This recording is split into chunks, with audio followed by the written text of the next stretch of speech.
Well, hello and howdy, Scott, my man. How you doing, bud? CC, my dude, I'm doing okay. I'm doing well. Yeah, It is. we're hanging in Go there. ahead. Yes, we are. It is Wednesday, my dudes, and I'm not going to do the high pitched squealing voice that you remember from Vine for us older folk that remember Vine. Yeah, It was I miss pre Vine. TikTok. I do too. TikTok's I do okay. too. Honestly, It we is. might have talked about this before on the podcast, but I spend far too much time on TikTok. It's Mm-hmm. embarrassing. Like probably like 2 hours a night, I would say. It's Oh just wow. so easy just to like scroll through. They're like short videos. Mm-hmm. Not as short as Vine though. I missed the No. 7 seconds, but I'd probably spend Yeah. a lot more time on it if it was only 7 seconds. But, Yeah, anyway. and you know there are some certain Viners that have crossed over to do TikTok as well. Yeah, it's always weird when they come across your like For You page on TikTok. It's Right. like, oh, I remember him from like I remember 2012 or whatever. Like, I remember Kopke 613. yeah. He it's the one guy's like, yeah, he's super Canadian. He's like, all right, you have to handle the geese really aggressive. You have to handle them very gingerly, and you they're an indigenous species of Canada, so you have to handle them very, very gingerly. And he gets the air horn and goes, get fucked. Yeah, there's some classic ones. It's honestly, if you just go on like YouTube and just look up like greatest Vine moments or whatever, there's like 30 different parts, like part 1, part 2, and there's all like 10, 20-minute long videos that are awesome. It just like it's nostalgic for sure. And there's some good quality ones. It's like the original creative space. And now TikTok is just like it's all dancing. It's all like preteens. It's weird. I get uncomfortable sometimes watching it. It's like, it's like I don't know how old you are. And there's like, some, it's a creepy app for sure. It really, and it really, like, there are different, it's just really cool, like different hacks and everything. Like my girlfriend, she goes in and she loves like the different life hacks and food hacks and things like that. Sure. And so it's fun. Yeah. You just got to swipe up when Exactly. when you get uncomfortable. You're like, it takes some time. Yeah, usually you got to give the algorithm some time to like see, which videos you're watching or like liking or whatever. And then because at first, like, I mean, I downloaded it during quarantine. Like as soon as that started, everyone was talking about it. I was like, I don't have shit to do, so like, may as well. Let's check it out. And at first, I was like, I don't get this. Like everyone's dancing to the same song. It's like every time I scroll, like every other thing, it's the same like soundtrack, same dance moves, whatnot. Right. I was like, okay, this is like, I don't get why people like watch this. But then, you start to see, it's like, all right, there's some like actual like short films, if you will, like, or like just some creative videos. And then, you get to the point where it's like, there's like the life hacks. And like, I've learned, whole workouts, like workout routines and like gym routines and like, how to cut calories and stuff and like, food prep ideas. And there are some good things, but you got to get to that point first. You do. You kind of, like you said, you got to feed the algorithm and everything. So anyway, speaking on feeding the algorithm, or at least feeding Twitter, I mean, we smashed the retweet button on Front Range Hockey, and guess who joined us? It's our good old pal Durf. Just joined in. What did I miss? No, just talk about Vine and TikTok, just millennial things. Shooting the shit the first like 2-3 minutes. That's what we do, Durf. You know that. That's what we do. Welcome to episode number 20. Stefan Yell, for those old school Avs fans, number 20 of Front Range Hockey. And it was Connor Timmons was number 20 in for the Eagles, right? Yeah, I think so. Yeah. Now he's 22, but now he's 22. I don't know about you, but he's feeling 22. So you're welcome. You're welcome. Okay. Yeah. But hey, I'm CC. That's Scott. Welcome to the show. And we have got a lot of good content to talk about because we're in the postseason, of course. So let's get to it. First things first. Of course, the attendance keeps going up at Ball Arena, and they announced it today on Wednesday, May 26, 2021, throwing in the date in there very smoothly and everything. Attendance will increase for Avalanche and Denver Nuggets playoff games to 10,500 spectators. So the more people get vaccinated, the more attendance is going to go up. So that is great. I know that Governor Polis here in Colorado was talking about the lottery. Like apparently they're going to pick one person that got vaccinated and they're going to win $1 million or something like that. So, I saw like a bunch of people are doing that. I read like United Airlines is like, I think if you upload your vaccination card, they like throw you in a drawing. I think they're picking 5 people to take like you and a friend wherever you want to go, like unlimited flight passes, first class for like a full year. Like you and a friend get to go, and I think that's like 5 people get to do that. And then there's like another giveaway that I don't know, a bunch of airfare. So like I'm gonna do that. Like may as well. Like I'm feeling lucky. Let's check it out. And yeah, now that the world's opening up again, it's like first class tickets to fucking somewhere. Let's go to Belize or some tropical place. Yeah, I'm in. Dude, yeah, my the day job, my boss just got back from Hawaii. He took a long weekend in Hawaii. Yeah, I'm actually so I'm going to Hawaii in a few weeks. My dad just surprised me. I've never been. I've never really been out of. I know it's not out of the country before. Let me preface this by saying, I know what the geography is, but I just want you to know I'm not a very well traveled person. Like I've been to like Vancouver, Canada, and like the tip of Mexico. Recently, I went to like Puerto Rico, but that's because it was insanely cheap, and my friends got me blackout drunk, and then bought tickets for me and forced me to go. So I've never like actually made a decision to go anywhere, but I'm excited. It's like I don't know. It's like it's off the mainland. It feels to me like a different place. Never been again, but it's like super tropical, and I'm excited to like get away. Yeah, for sure. I mean, I'm kind of in the same boat you are, Scott. I haven't traveled. I'm not a very well-traveled person, and I've been to Winnipeg, Manitoba. Up in Canada. I wouldn't even call that a vacation, my man. That's it was just me and my dad going up to Canada. He lived in Grand Forks for a while, and then he lived in Bismarck. And Fargo. He lived in Fargo for a while, and then I came out for Christmas one time when I was on vacation for college, Christmas vacation, and so we drove north to Winnipeg and just stayed a couple nights up there and just hung out, just him and I. Just went to Canada and it's a fun little getaway. And it was kind of neat because the old Winnipeg Arena where the original Winnipeg Jets used to play was getting torn down at the time.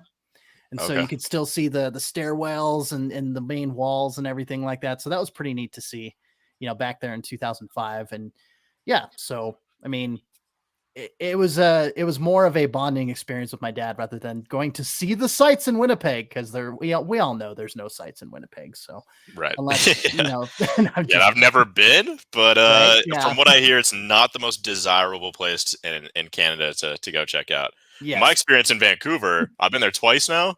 Vancouver's a place like I want to retire. That's where I'm going. Hopefully, I've made a lot of money by then because it's a very expensive city, but that's the place I've always kind of envisioned just retiring, at like, I mean, Lord knows, our generations, we're to be like 80 by the time we can finally retire, but ideally, move that direction on like 50 or 60 and then stay up there. But yeah, it's beautiful. I love it up there. It is. Yeah. I haven't been, but I've heard good things, especially living in Idaho so many years. A lot of my friends went up to Vancouver to check it out. And a lot of friends from Washington that I've had over the years, but let's digress. Let's talk about some hockey. Let's talk about the Colorado Avalanche. So I will say that Vegas and Minnesota play tonight, Wednesday night, and it's game 6, Vegas with the 3-2 series lead, 7 p.m. Mountain Daylight Time. And the reason I preface it with that is because tickets are going on sale for the second round because the Avs busted out their brooms and got the clean sweep of the St. Louis Blues. Yeah. And Scott, do you know how many times the Avs have done that in the past since they've moved to Denver in 1995? Is it twice? Are you including this one? No. I'm not. No, this one. I know last time they did it was 2001. Correct. Against Vancouver in the conference quarterfinals. Yeah. Which we know what happened. Which we know what happened. That season, yeah. The time before that, the first time that they did it was in 1996 against the Florida Panthers in the Stanley Cup final. Oh, true. Yes. Yeah. So yeah. A good omen. Both great years. Yeah. Yeah. Both great years to compare to. Yeah. It'll be interesting to see what their third sweep. Yes. Canadian Mint in Winnipeg. That's about it, says Durvzuki here. There we go. Canadian Mint. So, what is Canadian Mint? Oh, like where they make the money. Okay, gotcha. I don't know loonies and toonies. The loonies and the toonies. Denver doesn't know anything about making money. That we don't have a mint here or anything. Yeah, so.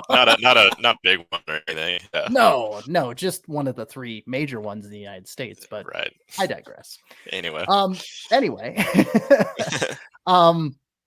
So the Avs completing the sweep against the St. Louis Blues. And my goodness, Scott. So we covered game 1 last episode. Games 2 through 3, you had a 6-3 victory, a 5-1 victory, and a 5-2 victory. So they didn't just beat the Blues, but they beat them with multiple goals. And granted, I know that a few of them were empty netters, and Nathan MacKinnon, he was responsible for a couple of those. But like, I felt like once the Avs cracked the code, that is Jordan Binnington sometimes, I felt like once they got a puck by him, then I felt like the floodgates opened up a little bit more. Did you notice that too? Yeah, I was gonna say. So Jordan Binnington is pointed towards my head. He's very much an emotional guy, and I think we saw a little bit of that, in the after game 1 when he tried to charge the crease of Philip Grubauer. But yeah, he's very much a pompous guy. He's proud of himself, and once you break him, it's pretty easy to get inside his head. And for goalies, more than probably any other position, and as a hockey player, it's all mental. Like that's why you have goalies that just have incredible games where it seems like they're just always in the right spot, because everyone gets like lucky, and everyone has those games where they're playing really, really well, and other times you get in your head a little bit, and like maybe you let in a couple of easy ones. Like, I mean, case in point example would be last game, I guess game 5 with Minnesota and Vegas. I mean, Minnesota only got 14 shots on goal, and Marc-Andre Fleury, who's very likely probably going to win the Vezina, or is going to be a finalist for sure. He let in 4 goals on 14 shots. That's just something you don't see, and you saw some of them, and they're just incredibly soft, and it's like, yep, just not his game. Like that's that's how it goes for goalies. And yeah, for Jordan Binnington in particular, I think he got a little too emotional, and he kind of showed his hand a little bit, and didn't really have the support. His team wasn't there. They were missing some key guys, on the blue side of things. So that doesn't help, obviously. But yeah, as soon as, they got a couple past Binnington, it's game over from there, I think. Yeah. And obviously covering the AHL for the period of time that I have, it's only been a couple years, but I mean, I kind of kept a peripheral eye when I was covering the Idaho Steelheads down in the ECHL. But Jordan Binnington has been known to lose his cool. And I mean, he showed that in game 1 when he was kind of, not charging after Grubauer, but, definitely was trying to instigate him. Challenge, I guess. Challenge. Is a good word for it. Grubs is just like, let him do what he does. And everybody, of course, in response to that, was posting the picture of him with the shades from, from Lake Tahoe. That was one of them, because I asked him that. Like, that was, that quote, I guess, went a little bit viral on Avs Twitter. But I asked him, straight up a few times. I think after that, or someone else might have asked him after like game 1 when that happened. But I asked him after game 4, after they completed the sweep. Grubauer was made available to the media. So I asked him, I was like, I'm curious, like, you don't have to share if you don't want to, but was anything said in the handshake line? Like when you got to the end and it was Binnington, like, did he say anything to you? Like, was it just a good luck thing? Like what happened? And he's like, I honestly don't remember, which I don't know if I believe that. He's like, I don't really remember. I think it was just like a good luck thing. And then he just went back into like what he told me like earlier in the season. He's like I said earlier in the playoffs, like I said, that's who he is. If that's his game, then like fine, so be it. And he's like, one of these days, someone's gonna come down. He's gonna come down, and someone's gonna answer the bell. And like, he didn't say it, but said it in as many words, like kick the shit out of him. Like someone's gonna answer the bell. But that's his game, so be it. I'm gonna focus on like stopping the puck. That's my game. And it was just like, boom, roasted. That's, so that's what, everyone's like using like the shade thing. Like, yeah, he's a badass. And that was just, it's a great way to do it. Just like shrug off. Like, it's like, bro, we swept you, 4-0. Like, okay. Like that cute effort, pat him on the head or whatever. It's like, you try to like fight me, but it's like, I don't need to fight you. There's no reason. Nope. I think he might be, I mean, outside of Marc-Andre Fleury, who maybe not anymore, because I haven't checked since, he let in 4 goals on 14 shots. But I believe Grubauer now is the number 1 goalie in the playoffs as far as save percentage goes and goals against average, or he was, number 2 behind Marc-Andre Fleury, at least heading into game 5 for Vegas and Minnesota. So again, it's like, yeah, I'm the top goalie. Like, we just kicked the shit out of you guys 4-0. Like, my game is to stop pucks. That's not your game. You try to be the emotional guy, and that's fine. But yeah, look how it worked out, essentially, is paraphrasing, what he said. But awesome moment. Then he posted on Twitter the next day that also, went viral. Just him, like, I think he said like round one memories or something like that. And it was Bennington and like him just like head to head like that. I was like, all right, that's funny. Yeah, it was pretty funny. I just, how he handled it. So stoic, Yeah, just like very, very stoic. That's a good word for it. But Grubauer, his stats for the postseason so far, 1.75 goals against average. NHL.com's a little screwy here because they're including goalies that have played just like one game. I said like 3 or more is where you got to set it. Yeah, I would say so, because you got Spencer Knight, of course, up there, and Jack Campbell, 1.01. So you play one game, get a shutout, now that you're like the number one goalie. It's not how it works. That's why always when you like post, goalie stats, it's like minimum of certain amount of games played. Right. So I think when I said it, what I was saying was like it's 3. I think I was referring to like 3+ games. He's the number one goalie. Yeah, and I don't know why NHL.com stats page is like played for 50 or more minutes. Come on, guys. It's really? Like, that's one game. It's not even a game. No, it's not even a game. So anyway, but yes, Colorado punching their ticket to the second round of the NHL playoffs there in the West Division, the Honda West Division. Got to get that sponsorship in there. Cha-ching. Cha-ching for sure. But speaking of which, Durf or anyone else listening, if you know any sponsors that would be willing to sponsor the podcast, we would be more than happy to send them our way. Yeah, we would be more than happy to advertise their products on air, both on the video and audio portion of this show. So just throwing that out there, and if anybody knows anybody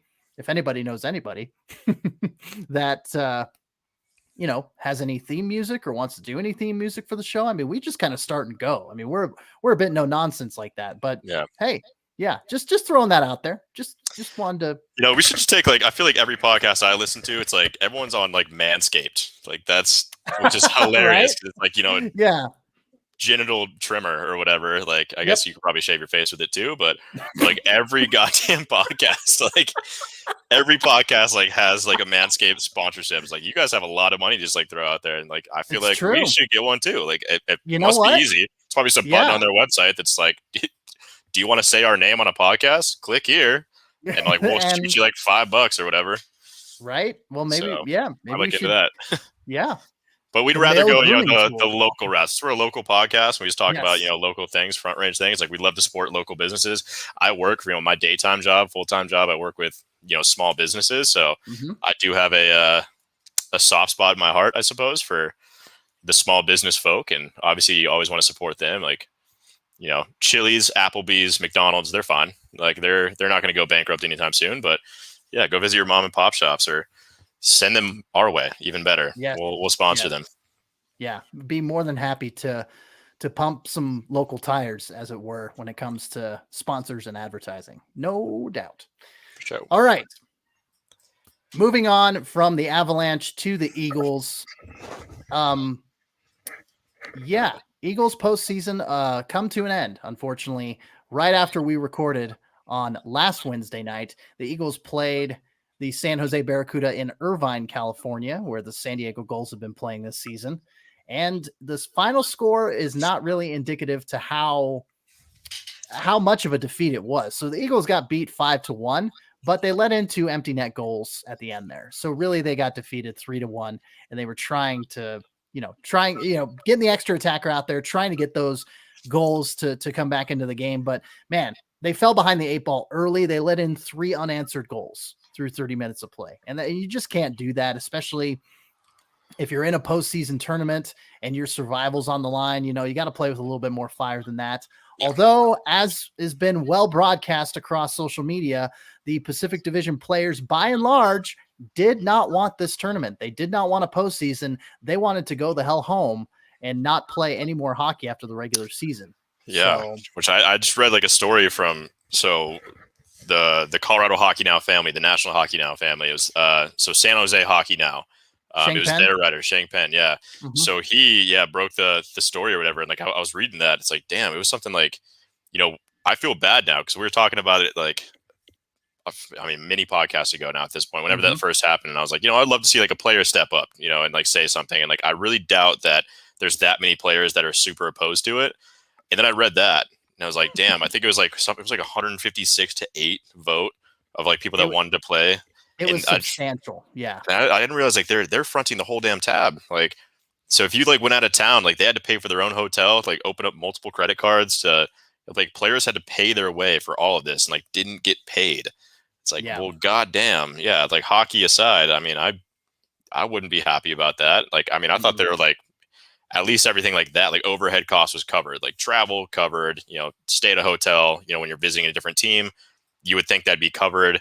And, you know, I was just thinking like, oh, their per diem takes a hit. Like, you know, that sucks that you're only making, you know, $1,000 a month instead of 2,000 or whatever, but everything else is like paid for. But yeah, I didn't realize they like weren't making jack shit and had to pay for, you know, everything on their own. It's like, wow, I have a lot of respect for that. And yeah, I'd be pissed off too. Like if I was, you know, I'm on the PHPA side for sure now. Yeah.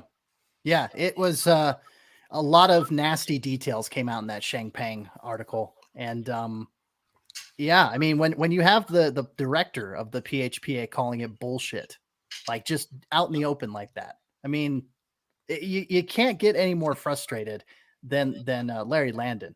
And I mean, and just saying that he's been a player, he's been part of the players union and since 1993. And it's like, he's never seen anything like this before. And it's like, I'm going to cover this tournament. You know, Sean and I talked about it last night on the Calder Farmstead, but I'm going to cover it. I'm a journalist. It's my job, but I don't agree with it. It's not something that the players should have gone through. It's not something that the coaches or, you know, the staff should have been, you know, subjected to either. I think, yeah, it was unnecessary. And if Henderson wins this tournament, it's Henderson and Bakersfield in the final, in the best of 3 final. The first game's tonight. If Henderson ends up winning this, then this whole tournament's going to be fruitless anyway, you know, from just a standings standpoint. Like, right. And so that just is kind of the cherry on top of this, you know, just shit Sunday, I guess. Yeah. I was going to say shit sandwich, but you don't put a cherry on top of a sandwich. That's generally weird. Not. Yeah. You certainly can, you know, I'm sure. You certainly can. I mean, if don't knock it till you try it. And I'm definitely, you know, no judgment here, but I don't personally do it. But anyway, yeah, it's frustrating, but the Eagles out of the postseason. So Sampo Ranta getting the only goal for the Eagles, and he is actually going to be dressing for the Avalanche, I've heard. So yeah, well, I don't know if he's playing, but today, yeah. So while Alex Newhook was out, good news is like he should be back for, you know, the second round. He's going to be okay after taking that gnarly fall, you know, a couple minutes into the first period of game 4. But I saw that he got checked and then he just slid full force into the boards. Yeah, that was scary. And he left and didn't come back in game 4. So yeah, that's good. Which on a total tangent, but also related to the Alex Newhook thing. I don't know if you saw this, but you know, I tweeted out that obviously everyone's concerned about Alex Newhook. The sense of community up in is it Nova Scotia? Is that where he's from? Newfoundland. No, Newfoundland. What am I saying? There's a lot of abs on Nova Scotia, but yeah, Newfoundland. I feel bad for but anyway. Yeah, I mean, like the sense of community up there is ridiculous. It's like those Newfies come out in droves with any Alex Newhook news. Anytime I tweet anything, I can just tweet Alex Newhook right now. It'll get 400 likes and like, you know, 100 retweets, and like the amount of support coming out of there is awesome for, you know, how small town community it kind of is. I think someone, you know, tweeted at me, it's like 500,000 people or something, which, you know, seems like a lot, but relatively speaking, it's not. So it really is, you know, kind of that small town sense of community up there. And, you know, the outpouring of support for Alex Newhook anytime he does anything, scores a goal, you know, plays a good game. Anytime I type out a quote on Twitter about him or from him or whatever, it's just like, you know, it's getting the most retweets and likes. And so I tweeted something out and I was like, wow, like it's ridiculous the amount of like support, you know, that comes out of Newfoundland for Alex Newhook. And like, it's honestly inspiring. And I've never been there, but, you know, I love the sense of community, and like I would love to come visit one day, and just flooded with comments of like, we love your, like, you know, support. We love your coverage, Scott. Like, keep it up. Like, you're welcome here anytime. Like, that's how us Newfoundlands are. Like, they give me like recommendations on places to go. Like, someone offered me their house to like stay at. Wow. I was like, this is ridiculous. And like, it got like 800 likes. Like, again, like everyone and like a bunch of followers. Like, it's it's nuts. So it's really cool. And I didn't get the chance. I hopped on the call late, so I missed Alex Newhook's availability. But I'm working on a story about that. I'm going to reach out to some of these people on Twitter that presumably know Alex Newhook, and just like ask about the community. And I want to ask Alex about the outpouring of support from there and like what that community was like growing up and whatever. But that'll be coming out soon. But yeah, just a cool little side note on Alex Newhook. So we're really happy. And I know the entire, is a province, state, whatever you want to call it, of Newfoundland. I'm sure, they're very happy about it too, that he's fine and healthy, and that's great. But back to the original, Newhook tangent. Yeah, I think Sampo Ranto is just stepping in for Newhook, who's playing on the fourth line, who's still kind of recovering. So he skated today, but still needs some time to kind of just, work out, I guess, and make sure he's fully healthy before the round starts. So it is cool that, Ranta got to step in for him like already. I mean, I think Bednar said there's 38 guys skating with the Avalanche right now. Now that the Eagles season's over, most of them are kind of coming up here, at least getting some extra time, may as well. So the fact that they picked, Ranta already out of, the 15, 16 guys that came up from the Eagles is pretty cool. And it's pretty telling of, how he could be a guy that makes this Avalanche team sooner than expected. And he's not a guy I had on my radar until, of course, the Eagles or the Avs signed him and he played with the Eagles. And I was like, wow, this guy is legit. He's big. Like he doesn't need to grow anymore. Like he's ready to go. And he looks great. Yeah. I hope you look great after those sirens pass. Oh, sorry. As you mute your microphone. City living, baby. I know. Yeah. He's right in the heart of Denver, right. Everybody. So yeah. It's going to be worse. Like I was telling Cece, I'm moving. So I'm moving like Lodo, essentially. So we're going to be amongst the tall buildings and skyscrapers. And I'm looking forward to that noise and all the the ruffians, I guess, outside that come with the territory of city living. Time to invest in some earplugs when it's time to go to bed. So, but I will kind of add a note about Alex Newhook. So a couple of years ago when I was covering the ECHL, I had the opportunity to cover the Newfoundland. That's how you pronounce it. I come to find out after covering the Growlers of the ECHL, Newfoundland. Okay. Newfoundland. So I got to talk with the PA, well, not the PA, but the play-by-play guy for Newfoundland, Chris Ballard. I had him on the podcast I was doing at the time. And I actually learned from him and from Zach Power, who writes for the Sin Bin and covers the Toronto Marlies. He's a native Newfoundlander. Apparently the term Newfie can be used in a derogatory way. Yes. And so, yes. And I had to double check that because I was like worried. I looked it up. I was like, some people use it, but I think that's like, usually people that are from there are the ones saying that. Right. But like it can be or was used in the past as like a derogatory kind of put down, but I think it's okay now. Okay. That's what I gathered from again, the the thread that became me shouting out the support from Newfoundland. Like they're all calling themselves Newfies, so I said it and they're like, yeah, it's totally cool. Like, okay.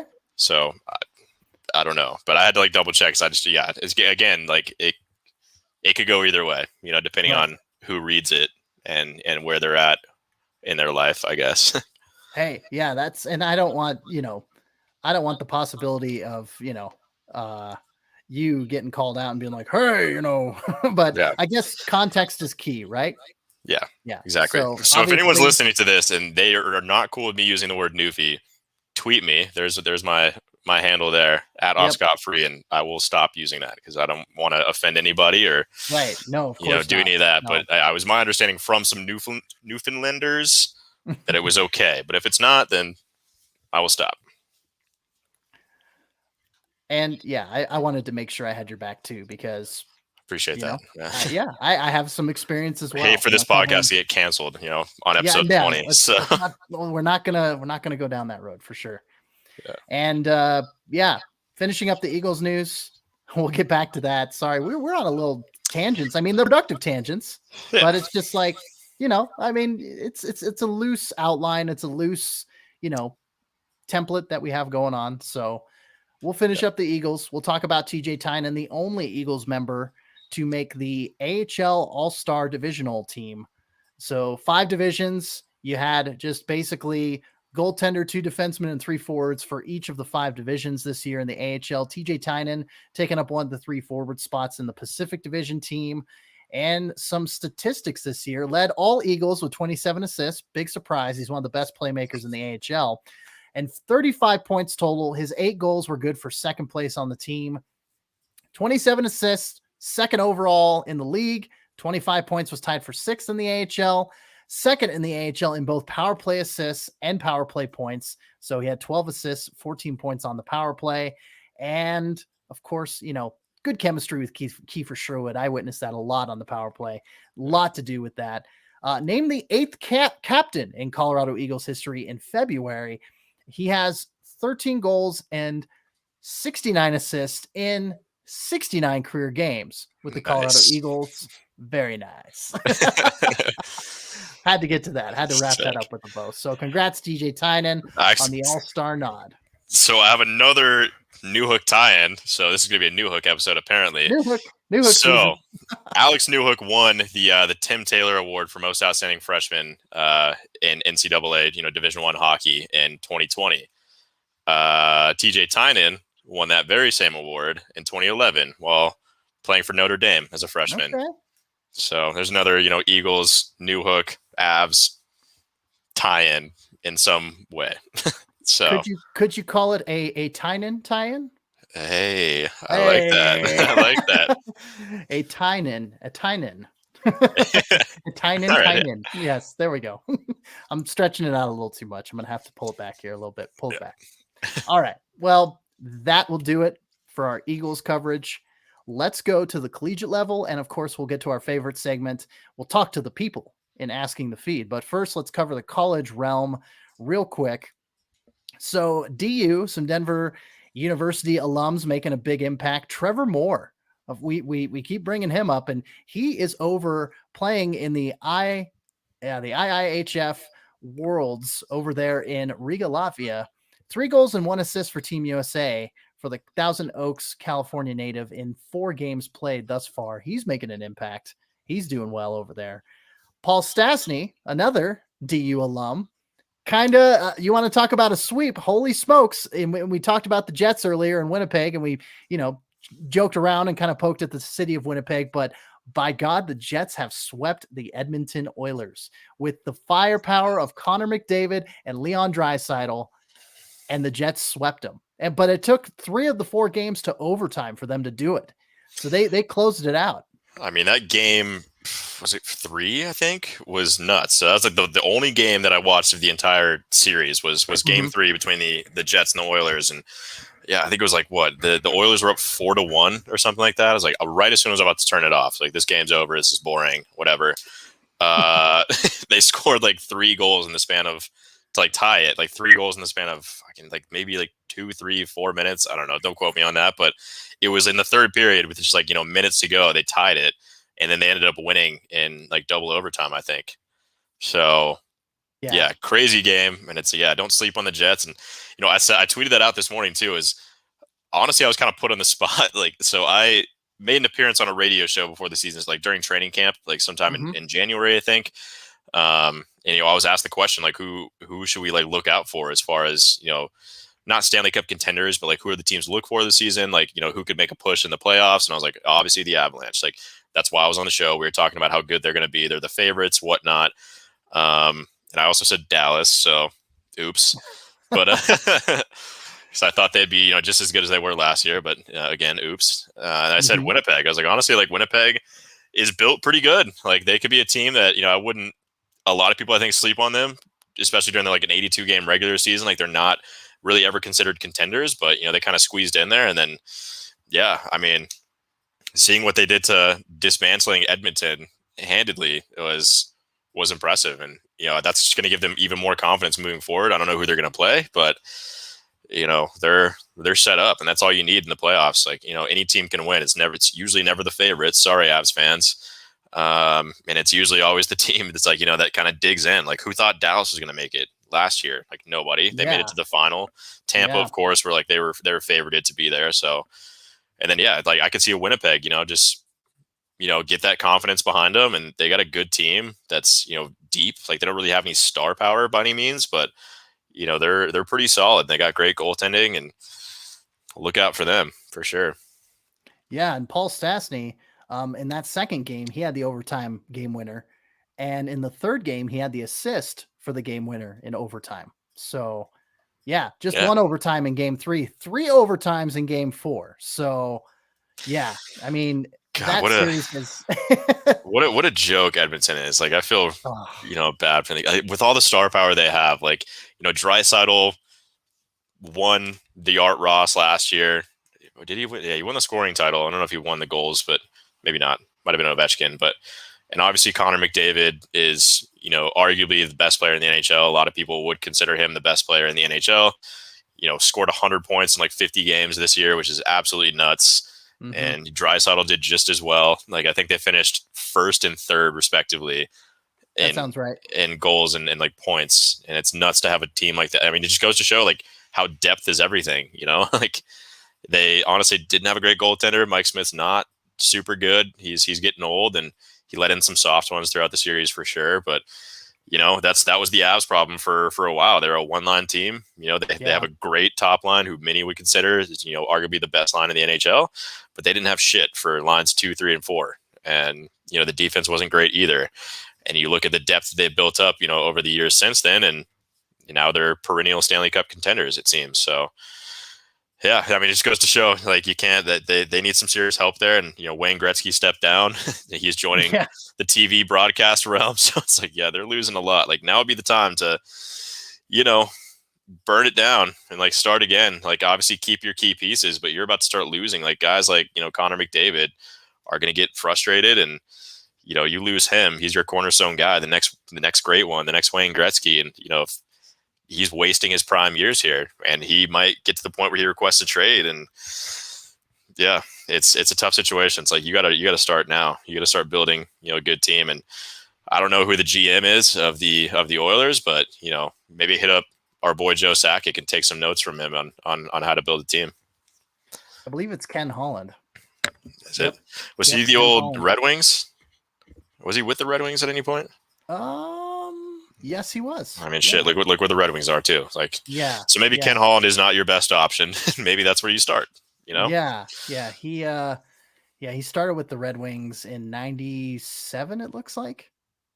So, and then he just fell out of favor because the Red Wings fell out of contention and fell out of playoffs. So there's that. But anyway. He took over in 2019 as the general manager and president of hockey ops there in Edmonton. But another sidebar, of course, talking about Winnipeg. It's a hockey podcast. Yeah, it is a hockey podcast. It's the playoffs. So, but Dervzuki wanted to chime in real quick. He has a sponsor maybe for us, Rycroft's Liquor Store.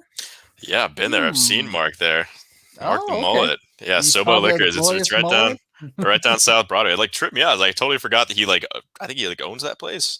I mean, that's why, that's why Durf is. So I didn't really realize he was going to work there. Oh, wow. So it tripped me up. I think I was probably somewhat buzzed, making we walked down, my friend lives right down the street. So I think we're day drinking and we walked down there to get another case of beers. And I was like, that, he had an Avs mask. I was like, that might be Riker. Okay. So yeah, I mean, if you're listening, we love to be sponsors. We'll take, some free booze or whatever, but offer some incentives. Yeah. To you, not us. We don't deserve anything, but we'll shout you out for sure. Yeah, absolutely. So, thank you, Dervzuki, Fred J. I'll reach out. Maybe I'll stop in and buy a case and then chat him up. Chat him up a little bit. There you go. Finish up DU real quick. One guy staying. Committing in his 5th year of eligibility, and one transfer made official that we talked about later on. So Ryan Barrow will remain with DU for his 5th year of eligibility. The alternate captain had 4 goals and 5 assists in 24 games played last season.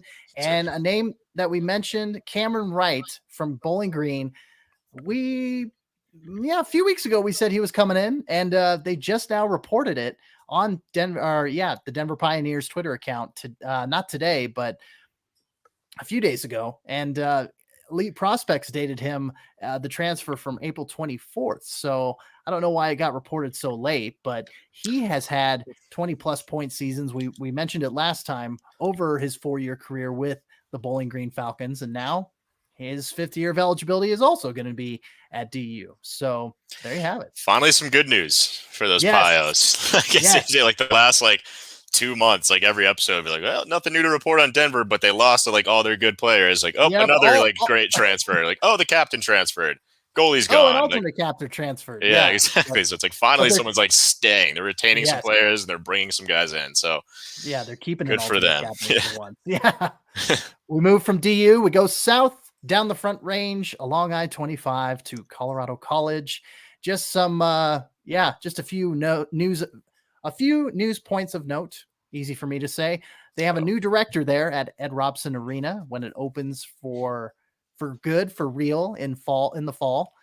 Colin Bailey hops over from St. Lawrence University to become their new executive director. So, and you'll see it'll tie in at the end here why I mentioned St. Lawrence University. So May 25th, we got a commit for Colorado College. Centerman Stanley Cooley announces that he's going to put in his commitment to Colorado College, put out a tweet and everything of him signing it. He's played for the Lincoln Stars over there in the USHL. He's been the captain for them, potted 7 goals and earned 12 assists in 2021. Elite Prospects has him slated to play for the Tigers in 2022-23, though. So kind of an interesting note there that maybe he's got another year for Lincoln and then he'll go over to Colorado College, but we'll see how that plays out. So anyway, last but not least, May 21st, Colorado College announcing their non-conference schedule. So they open up Ed Robson Arena against St. Lawrence. So little tie-in there for the new director, the new executive director of Colin Bailey, So October 8th and 9th, they're going to be opening up against St. Lawrence. Boy, you can't tell what's on my brain, can you? But so they're opening up October 8th and 9th against St. Lawrence. And then some other non-con opponents include Union College, Boston College, and Northeastern. They're going to do a little Northeast swing up there. And then to finish out their non-con schedule, they're going to host Arizona State later in the year. So there you go. It's going to be a tough matchup. Yes, it is. ASU is always great. Yeah. They've one of the top programs in the U.S. out of nowhere. Wouldn't expect it, but they're fantastic. If only the Arizona Coyotes could put together such a sick day. I mean, they'd be wise to maybe start scouting down there. It's they're local, like Tempe and where ASU is located. And I guess, they play, is it Glendale? Mm-hmm. They don't really play particularly close to downtown Phoenix. It might be 40 minutes to an hour. So I don't know what that'd be from Tempe, but probably within an hour, I would say. So, I mean, it's a quick trip. It's start going to some ASU games, and they got some talented guys. Yeah, you'd think they would already be doing that, but then again, I mean, look at the Denver Broncos and not scouting Josh Allen when he was right up the road in Wyoming. Not even sending a scout to his pro day. It's I digress. That's just a frustrating thing all around. But moving on. So, last but not least, Air Force Academy. They're kind of the outlier because you've got airmen and you've got guys that have signed up for the Air Force career, and so no news out of the Air Force Academy for their hockey program. But yeah, we'll just leave it at that. All right.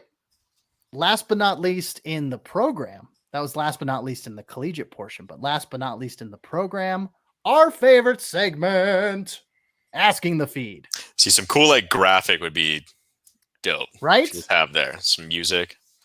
Yeah, I don't know how to do that. I wish I had some sort of Photoshop. I don't know. That's not my thing. But no, it's not mine either. Someone's out there. Very rudimentary skills when it comes to that. But hey, if anybody wants to volunteer, maybe we could scrounge together some compensation. Maybe not just a sole volunteer. We're not going to take advantage of your talents and abilities, but we could compensate. Why not? Yeah. Anyway, asking the feed, first question. We've got a new person that I don't recognize, Mary Pace at Mary Baseball 200. Do you think we'll see Bo Byram soon, even though the defense is doing pretty well? And what are your thoughts on Cadre's appeal? Well, it's a good sign that Bo Byram spoke to the media for the first time in months today since his injury. He told us he feels 100%, which is great. And he did kind of, there's a couple Freudian slips, I think, in there that, indicated that he's probably playing at some point, which I would totally assume. And again, I walked in late to the Zoom call, if you will. And that was a question I wanted to ask. I've been meaning to ask, Coach Bednar since the end of Game 4. It's like, you look at a guy like Connor Timmons, who's averaging very, very few minutes, like a third of that, of the next fewest minutes on the D line. So it's usually a pretty solid indicator that, he's in the doghouse a bit, not performing up to standards. And, I've been meaning to ask the question, one, how do you evaluate Connor Timmons, 4 games that he played in the first round? And 2, would you consider putting in, a Jacob McDonald or Bo Byram, given that they're healthy?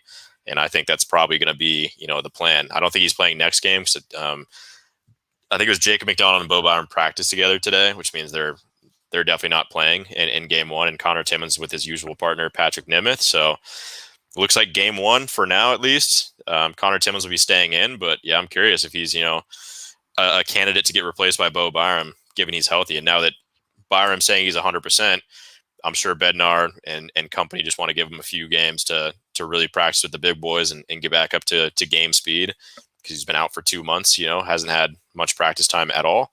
Right. So I think, Bo Byram, we'll see him in the playoffs. I think we'll see him by the end of, the second round at some point, which I'm fully expecting to go 7 games. So it'll be, a solid 2-week series, I would imagine. And then thoughts on Cadre's appeal. Yeah, actually, I listened to Altitude 92.5 this morning. So they do, I think every Wednesday at 8 a.m. Mountain Time. It's like the coaches show. So they bring on Bednar for 15 minutes. Mm-hmm. And I think Mosier asked about that. And he said, he's not expecting the appeal to work. So that's kind of his thought process. And he's based on, appeals that have worked in the past, I don't really think Cadre has, a good enough case to make. So we'll see about that. I'm probably with Coach Bednar on this one. I don't think he's going to get anything less than, the 8 games. And maybe if they're feeling generous, he gets 6 or 7. They take 1 game off, but I doubt it, especially given his history and the fact that they, threw the damn library at Cadre and gave him 8 games, and everyone's like, oh, he'll probably get 4, 6. And everyone's like, nah, shut up, Scott. He's getting 1 or 2 probably. I was like, The fact he had an in-person hearing, I was like, here's literally, the verbiage the NHL uses. If they request an in-person hearing, it's 6+ games. So I was like, I'm expecting 6, was what I was saying. Right. And they went 6+. they went to 8 games. So we'll see. Yeah, I think at worst, or at best, he gets 6. At worst, he sticks at 8. And, I think one of those games is already done for. I think they count Game 4. So he's got 7 more to serve. So he's potentially going to miss the entire, I'm going to call it the Vegas series. I'm not expecting Minnesota to come back. I think both of their wins have been kind of shams. I think Vegas looks really good, and they're without their leading goal scorer. So they're going to do just fine. I think it's always going to be, it was always going to be Vegas and Colorado for the West. Not to be preemptive, but I mean, yeah, come on. Everyone knows. Let's get this over with. Let's get on to the next round, and it's going to be fun. That's what I've been looking forward to all season. Again, I've been saying the West will be won by Colorado or Vegas, and I guess we're going to see an early preview. I was thinking it was going to be in the finals, but we're going to see it now the way the brackets worked out. So I'm excited. Again, I'm a little bit nervous because the Avs not made it past the second round and not made it past the 7th game of the second round in 2 straight seasons now. And I'm honestly kind of expecting something similar to happen this year. And I thought maybe if they didn't get Vegas in the second round, they'd make it past the second round and they'd make it to the finals, the Western Conference Finals, and play Vegas. But here we are. We're just going to get out of the way. May as well. We'll take the hard way to the Stanley Cup final, I suppose. And I'm excited to see that. And yeah, with Cadre, I was thinking, when you get an appeal, I'd say if they do knock off 1 or 2 games, like usually it's about a 25% or at least half. Like if it's a 4 game, you bump down to 2. If it's 8 games, you bump down to 6. Like a round even number. So I would agree with you that if he does win his appeal, it's going to bump down to 6 games. Yeah. But that's what I was saying with the whole Vegas thing. Went off in a lot of tangents today. I'm sorry, guys. It's very scrambled brain. I got a lot of stress going on in my life, but yeah, that's what I was going to say. So Cadre's probably going to miss the entire, 7 games of the Vegas series. So that sucks. The soonest we'll see him is 2 or 3 weeks from now. Given however long that lasts, like you almost want it to go 7 games. That way he only misses, 1 series versus, the Avs say they beat Vegas somehow in like 5 games. And it's like, now you're missing him for 2 games of the finals, the Western Conference finals. And that's, equally not as good, but also, at the end of the day, like Cadre hasn't been great. So we're not really missing him too much. We get to see more Alex Newhook, which is great. I know a lot of people want to take Soderberg out of the lineup, but we'll get to that question. That's a good segue. Hey, you know what? That's the next question, is taking Soderberg out of the lineup. Timothy Haas, another first-time questioner, maybe long-time listener. I don't know. But yeah, first-time caller, long-time listener. That kind of trope in the radio world. I was trying to apply it here, and it didn't work out too well. It happens. Timothy Haas. Thank you. Appreciate it. Timothy Haas, Tim Haas 24. Will the Avalanche replace Soderberg with maybe O'Brien or literally anyone else that brings something to the table? Ouch, Tim. Ouch. God. Yeah, I actually laughed at that one. So shout out to you, Tim. He's been a long time follower. Yeah, Tim. Me and Tim go back. Okay. Yeah, I mean, I think they got stuck between a rock and a hard place here with the Cadre, hearing and suspension. Like that's your next best option was Soderberg. That's what he was brought here for. At the trade deadline, is to be that veteran presence, that depth guy, and come playoff time. So I think they'll probably continue using him. But yeah, I agree. Haven't really seen much, that warrants keeping him in the lineup. But at the same time, who else? Like, what's the next person? I don't know if I'm comfortable sticking a Liam O'Brien into the lineup, although I do like that matchup potentially, sticking him on the 4th line, maybe bumping Newhook up to that 3rd line and having a guy like O'Brien, take on Ryan Reeves. Cause he's the bad boy on Vegas. He's the goon, if you want to call him that. And we need some guy to kind of keep him in check, and Soderberg's not going to be that guy. He's definitely taken a step back in my eyes from what we saw a couple of years ago, and from what we saw even recently in Chicago and Arizona before he came back. Because he was playing very physically, but he just seems so damn slow out there on the ice and not really physical, making like the easy play, which is good most of the time. Chip it up the boards, whatever you have to do, just keep it in the zone. Fine, we don't need you dangling around there. But I mean, he's just like he's making bad passes, just like bad reads. He's slow. His back check's not good. It's like, yeah. So I'm with you. Like, I'd rather not see Soderberg in the lineup, but then it also begs the question, like, who do you replace him with? And to slot in O'Brien to get a little more sandpaper, to use that turn of phrase. I mean, it's something that it was unexpected when they brought Liam O'Brien up to the Avalanche, and he stayed there.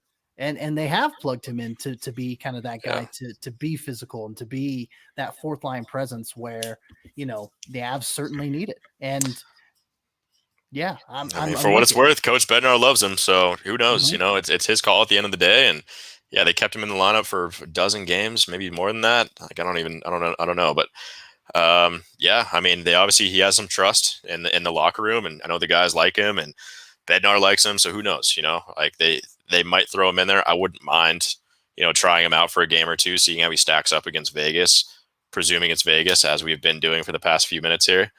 I think he'd be a great matchup with, anyone on Vegas, and he's a guy that can stand up, which also, I didn't make that point. But I'm writing a column right now about it's, maybe going to go up today after Vegas wins or tomorrow morning after they win the series, or maybe they don't, and I'm going to look like an idiot. But yeah, I mean, it's like the Avs, I don't know what the title's going to be, but it's like the thesis is going to be, I think the Avs have everything they have everything that it's going to take, to beat Vegas, but will they, question mark. is where we're at. And it comes down to, one of the points I make is the physicality. The Avs were the softest team during the regular season. They averaged the fewest amount of hits per game. They are averaging the fewest amount of hits per game in the playoffs. And guess where Vegas ranks? First. Yeah.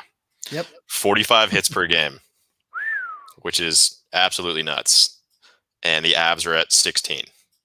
So again, we've been saying it for years now. It seems like it's a physical, it's a big man's game in the playoffs, and everything's ramped up in intensity, and that's what's been stopping the Avs. In my opinion, over the past few years, is they're I don't want to keep using the word soft because I don't think they're soft. Like, they have some grit to them, but they don't play physical enough to compete in the Stanley Cup Finals. And I think they need someone that can. And look at Vegas. They're the number one team as far as physicality, and they do pretty damn good every single year. So it's like, take a page out of their book. And that's just like the one area that Joe Sakic has not addressed. It's like, we're good on depth scoring. We're good on fast guys, speedy guys, young guys. That's great.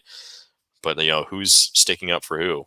Landeskog can only do so much. He did a damn good job in the first round. Yes, he did. But at some point, he's going to grow a little bit weak as he takes on these hits. And it's kind of what we saw in the series with Dallas last year. Like, he clearly got worn out. And if this goes 7 games, which I'm expecting it to go 7 games in the second round, then will they have what it takes to beat him? Question mark. And I'll leave it at that. Question mark. There we go.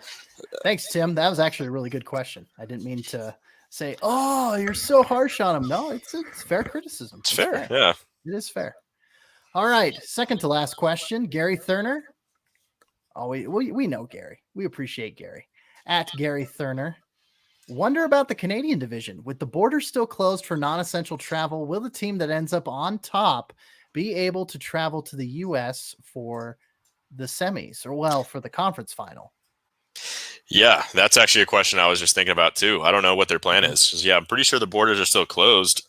So they're going to be forced into a tough situation. I think, the NHL is probably hoping by this point it wouldn't be a big deal. When they came up with with their plan of action to just have an all Canadian division, I'm sure they're hoping, 9 months down the road, wherever we're at right now, 6 months down the road, they would have the border issue figured out, but it doesn't appear that's going to be the case. So it'll be interesting, in about a month when that becomes an issue, right? Where I'm sure they're already talking about it with the Canadian government and try to figure that out, but it's going to be interesting what happens there. I mean, for covering minor league hockey for so long, like, in my mind, like, I have seen some wacky ass playoff formats. Like for example, I remember the Manchester Monarchs over there in New Hampshire, like the SNU arena, the South New Hampshire University Arena, was booked with a big show. Like, it's a 10,000 seat arena, and they didn't reschedule it. So Manchester had to play in Exeter, New Hampshire, in like a practice rink.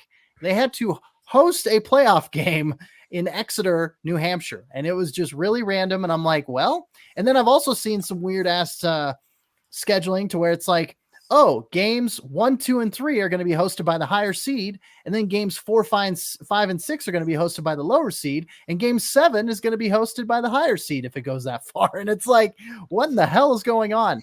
I can totally see possibly the NHL kind of cobbling together, like, okay, well, just say the Avalanche, obviously being the President's Trophy winner, highest seed, just say they make it to the conference final. They ended up playing a Canadian team. So I can totally see the NHL being like, okay, games 1 through 4 is going to be in Denver. Games 5 through 7. Yeah, it's like, I mean, you can't travel back and forth. Go back and forth. No. Yeah, on a 1 game basis. But yeah, I mean, I know that maybe they've loosened those restrictions, but it's not like a 2-week quarantine anymore, so we don't have to worry about that. So I mean, they could, in theory, fly out here, and it'd be like a 5-day.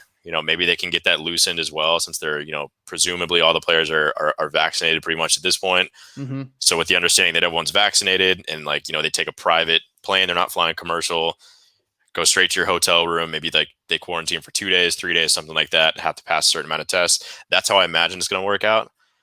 But it's going to be tough. But yeah, like you said, since, they're probably not going to want to travel back and forth and have to worry about that every time. Like, I could see, home ice advantage going to the team. Well, see, then what do you determine home ice advantage? Would you rather have the last 4 games? I think I would, or the first 4 games. Well, and you could pull a Toronto, the Blue Jays playing in Buffalo, or the Raptors of the NBA playing in Tampa, and so maybe a home game, like maybe that Canadian team comes down to the States. Which I'm sure they'd love, because they don't even, I don't think fans are allowed in any of the Canadian rinks. So no, I don't the US, so. like they're pretty much, Avs, like we said at the top of the podcast, they're up to 10,000 now, and like a lot of places are at that number. So I'm sure they'd love to get in front of, even if they're not local fans, or there's gonna be some fans of theirs wearing their jerseys no matter what. But sure, just to have that atmosphere, I'm sure they're dying for that. Like they would love that. So I'm sure they'd all be on board for something like that. Right, and to play the game in, gosh, I don't know, an arena that's close to Canada, but not hosting anybody right now. It'll be interesting. It'll be interesting to see how the NHL, if they go minor league and they pull some minor league stuff. But yeah, I doubt they'll do that. They'll probably get it together with the Canadian government and figure something out. So thank you, Gary. Always good to get questions from you, bud. Appreciate it. Last but not least, of course, is Durfzuki, Fred J. at Durfzuki on the. We got 2 more. Oh, do we? Yeah, we got a Gil Mainclang question. He's back. Oh, okay. It's a fun one. We'll save that one for last. Okay, I didn't see Gil's question on there. You might have to read that, because I don't. Okay. I don't see it here. Okay. Yes. So Durfzuki, the Avs will need some adjustments if they play against Vegas, probably more than versus the Wild, which we've talked about. Of course, we tend to do that with Durfzuki. We covered the topic before we actually asked. I know. I always feel bad about that. But at least we're getting to it, right? And at least we're getting to it. We are acknowledging it. We're getting to it. We're reading it again. Do you think we're a bit of a, we as in the Avalanche, do you think we're at a bit of a disadvantage if the series goes to 7 games, mostly because of the Knights' physicality, or did that extra long break favor the Avs after game 1? I mean, it definitely doesn't hurt, but like we talked about, if it goes the distance, the Avs are going to get pretty beat up. Yeah. And apologies again with the background noise here. City living, baby. You got to love it. Yeah. Anyway, I'll try to talk loudly, but yeah, I mean, we just kind of touched on that, Fred. Like it's going to be tough. It's good that the Avs are, well rested. Jeez, that's a loud one, huh? Wow. Okay. Go get them. Hopefully everyone's okay. Anyway. Yeah. So I'm not a big fan of the extra long breaks. I think it favors the Avalanche. Obviously, I think a little bit of rest is going to favor any team to rest up, i.e., see Alex Newhook, Bo Byram, like those guys get an extra, week or so to get healthy and work through their, opening round damage, whatever they sustained. So I think in that sense, yeah, absolutely. It helps, but I think a lot of the guys in the room would agree. And I know for a fact Bednar's talked about it. Like, they almost don't like anything longer than, 3 or 4 days, which we're already, past that point. But you get a little stagnant. I don't think the Avs have really ever performed well, coming out of these. They always go in hot to these COVID breaks that they had, a couple of them during the regular season, and they come out not as good. And I think it's, when you're hot, you're hot. And they won all 4 games. They've won 4 in a row. I think they're stoked about that and would love to just get going again. And yeah, maybe have 3 days of rest. That's awesome. But anything longer than that, you kind of get a little stale and, maybe a bit out of shape and a bit complacent in a way, I guess. So, yeah, I don't know. I don't know if it's going to favor them, but it is nice that, if the Golden Knights and the Wild go 7 games, then they're just going to tire each other out. So whoever comes out of that, it's going to be a favorable matchup, but also in the same vein, if they're, healthy, they're just rolling with the punches. They're going straight through. They're, toned. They're good to go. Like, they just played 7 games and they're ready to kick some ass. And you have the Avs who are coming off, a week plus long break. It's tough. So yeah, I'll be interested to see how they respond. And that was a question that was raised too. Like, we don't know if the NHL is going to allow, so like say Vegas wins, tonight, will they just start the second round as soon as, the first matchup is made, which would be Vegas and Colorado? That would be the first matchup to be determined as like finalized. Will they let them like start playing in like 2 days? So like Friday night, Saturday night, something like that? Or are we gonna have to wait until, this week finishes out and, say some of the teams out East who are only on like game 4, have to go 7 games. Are we going to wait up for them? And at some point you have to wait because, they're going to meet in the finals. So there's a chance where it's like you have the Western Conference, finalist is like ready to play in the Stanley Cup final, but then you have, the Eastern Conference final still wrapping up and they're on like game 3. And it's like, well, now we're fucked. There's, a whole break here. So it'll be interesting to see, how Bettman goes about that. I imagine they're going to wait and just pray that some of these games don't go 7 games. So we'll see. It'll be interesting to see how they handle that. And, someone asked Bednar the question and he's like, yeah, we haven't had any communication with the NHL. They have no indication on like how they might proceed, but we're preparing like we're going to play this weekend, which is probably, accurate. I would imagine, I'm guessing Saturday will be game 1 of the second round. We'll see. We will see. All right. Thank you for the question, Fred. Appreciate it. Durfzuki. Last but not least, I did find it. I finally scrounged it up. Gil Mangklang at Gil_Mangklang. What is your go-to midnight snack? Mine is either ice cream or a bowl of cereal. Scott? Man, that's tough. Honestly, I'm with you on the cereal. I will say, like, I do love a good bowl of cereal. It's kind of like my cheat snack. I don't really even buy like unhealthy cereal, but like I love granola. And like granola is honestly like not healthy for you. So everyone thinks it is, but it's like, Jesus Christ, it's like so calorie like dense and like full of fat, but so tasty. Like I put that in my yogurt. I eat it, just put some like almond milk in there and just eat it. That's kind of like my guilty pleasure. So I'd say that. Big Cheez-It guy. Always been big on the Cheez-Its. Okay. That's always been a go-to snack for me. And then also just like trail mix, like just some nuts, some dried fruit, raisins, whatever. And just like, some chocolate. So good. Again, not like really healthy for you. A lot of people are like, oh, it's like trail mix. That's not even a bad, like guilty pleasure. But like read the back of it. Like, oh yeah. I destroy a whole bag and it's like, okay, that was, 190% of my like daily sugar. That whole thing. It's like a small packet that was 1,000 calories somehow. Nuts are like full of fat, so it's I would consider it a guilty pleasure, like midnight snack, because it's really not that healthy, but I love the taste. What about you? Me, I am not nearly the beacon of health that you are, my friend. I'm getting better. I'm not either. That's what I'm saying. Like, hey, you're the one who's working out on a regular basis and everything, and I'm getting back into it. And I have a desk job now, so as you know, it's easy to get sedentary.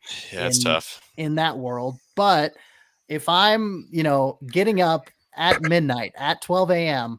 and sneaking into the kitchen to get a snack, it is going to be a couple things. So if we've got a pack of Oreos in the kitchen, you're damn right I'm going to get some Oreos. Or it could be regular Oreos, or it could be mint, or it could be peanut butter, because I love mint Oreos and my girlfriend loves peanut butter Oreos. So it could be one of those 3. So that's the first part of that. Second part, ice cream. I'm a big ice cream fan. I have such a sweet tooth. It is so bad, but mint chocolate chip ice cream. I'm a mint guy. Imagine that.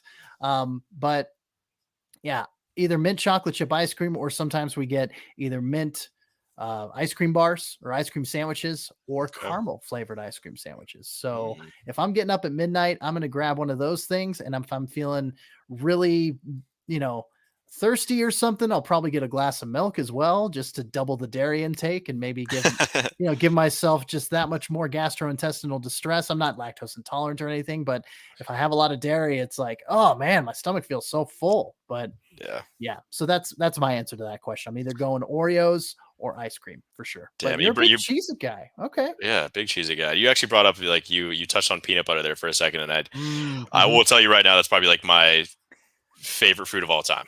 Like I'll eat it by the jar, crunchy. Obviously, if you're a creamy guy, I don't understand it. I need some like texture. But yeah, I put that shit on everything, man. Like, yeah, oatmeal, cracker, eat it by the tub. Apples, I love just like grabbing an apple and like a spoon, like take a bite out of an apple and then like smear some of the peanut butter on. Like, yeah, it's good.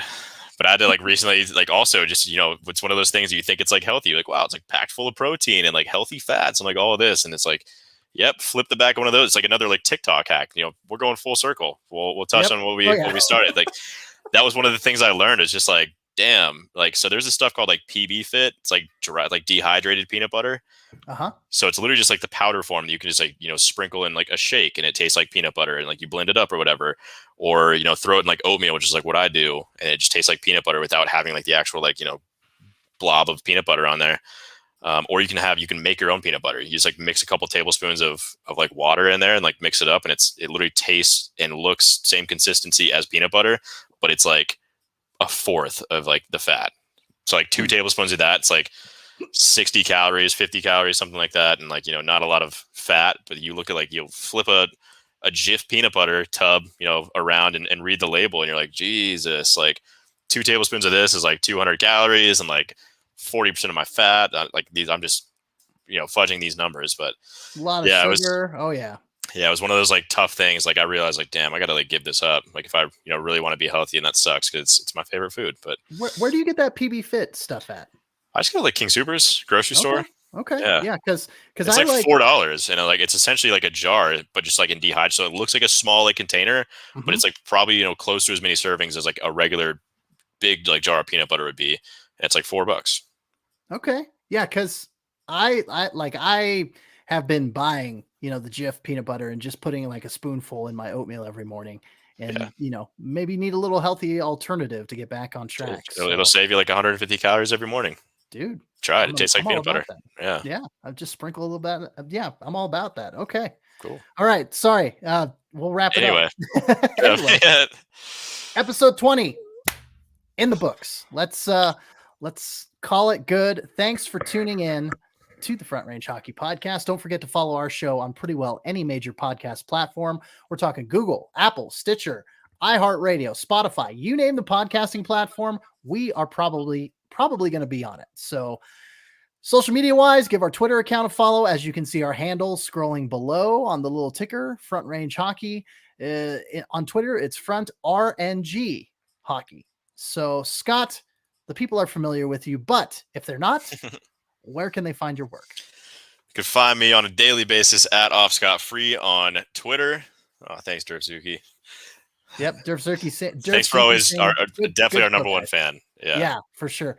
We want to have a meetup sometime this summer and have you maybe come over to like Station 26 or something. Yeah, let's do that, Durf. Well, I think like Durf, are you local? I mean, I'm asking as if you're he's like, not. He's up in Canada. Yeah, you're like in Canada, aren't you? Yeah. You need to fly out sometime. He's like just visiting, or if he lives there. I don't remember what I saw, but anyway, yeah, we appreciate your support as always. Sorry to sidetrack you, Scott. Go ahead. Speaking of Twitter, so that's where Durfzuki found me. You can also find me on at offscottfree on Twitter, at 0FFScottFree. You can find my written work at coloradohockeynow.com, working alongside Adrian Dater, bringing you the very best Avalanche coverage you could ever imagine. Boom. Not boom roasted, just boom. No, the good one. Yeah, the good one, the good boom.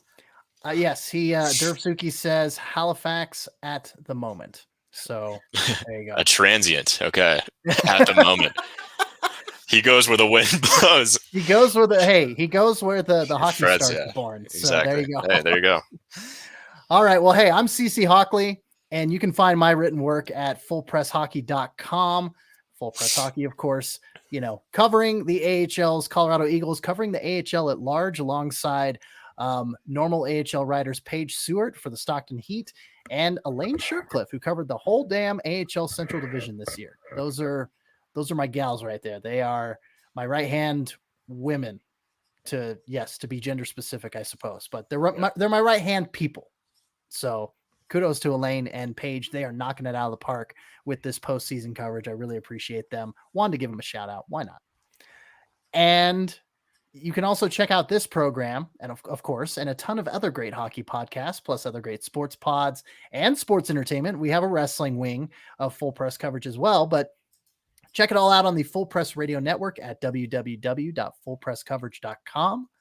And yes, that is it for episode number 20. So all the guys, gals, and non-binary pals, once again, thank you for listening. And stay colorful, my friends. We appreciate it. We'll see you next time. Catch you next week. Adios.